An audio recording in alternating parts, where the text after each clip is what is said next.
Praise God. വീണ്ടും ഒരു October മാസം, പരിശുദ്ധ അമ്മയുടെ മാസം, ജപമാല മാസം.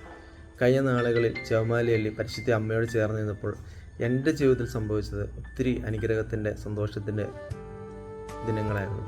പ്രത്യേകമായിട്ട് ഞാൻ കഴിഞ്ഞ നാളുകളിൽ ഒരു വർഷമായിട്ട് എല്ലാ ദിവസവും സമ്പൂർണ്ണ ജപമാല ചെല്ലുമായിരുന്നു. അത് എൻ്റെ ജീവിതത്തിൽ വലിയൊരു അനുഗ്രഹത്തിനും ഒത്തിരി മാറ്റങ്ങൾക്ക് കാരണമായി. അതിനുശേഷം ഞാൻ ഡെയിലി ഒരു 10 ജപമാല ചെല്ലാൻ തീരുമാനമെടുത്തു. പരമാവധി ചെല്ലും. ചില ദിവസം പൂർത്തിയാകാൻ പറ്റും, ചില ദിവസം പൂർത്തിയാക്കും. അതിൽ ചെല്ലുമ്പോഴുണ്ടാകുന്ന ബുദ്ധിമുട്ടൊക്കെ ഭയങ്കര ഇതാണ്. പക്ഷേ അത് ചെല്ലാൻ പരമാവധി ശ്രമിച്ചു. ഞാൻ കൂടുതലും വണ്ടിയിലൊക്കെ യാത്ര ചെയ്യുമ്പോഴായിരുന്നു ജപമാലയില്ല. അപ്പം എനിക്ക് ഒത്തിരി സംരക്ഷണം എനിക്ക് ലഭിച്ചു. പല വലിയ അപകടങ്ങളും, ചെറുതുമായ വലിയ അപകടങ്ങളൊക്കെ എന്നെ കാത്ത് സംരക്ഷിച്ചു. പലപ്പോഴും അമ്മ ചേർത്ത് പിടിക്കുന്ന അല്ലെങ്കിൽ കെട്ടിപ്പിടിക്കുന്ന ഫീലിങ്സ് ഒക്കെ ഉണ്ടാകാറുണ്ട്.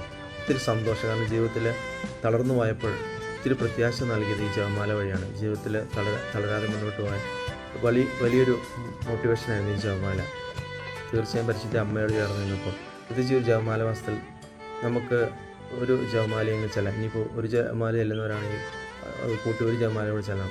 ഒന്നും ചെല്ലാത്തവരാണ് ഒരു ജപമാലയെങ്കിലും ചെല്ലും. പരിശുദ്ധ അമ്മയോട് ചേർന്ന് നിൽക്കാൻ നമുക്കൊരു മാസം പ്രത്യേകം ശ്രദ്ധിക്കാം. പരിശുദ്ധ അമ്മയുടെ അനുഗ്രഹം ജപമാലയിൽ പ്രാർത്ഥിച്ച് അമ്മയോട് ചേർന്ന് നിൽക്കുമ്പോൾ കിട്ടുന്നൊരു സന്തോഷം അത് പറഞ്ഞറിയിക്കാൻ പറ്റാത്തതാണ്.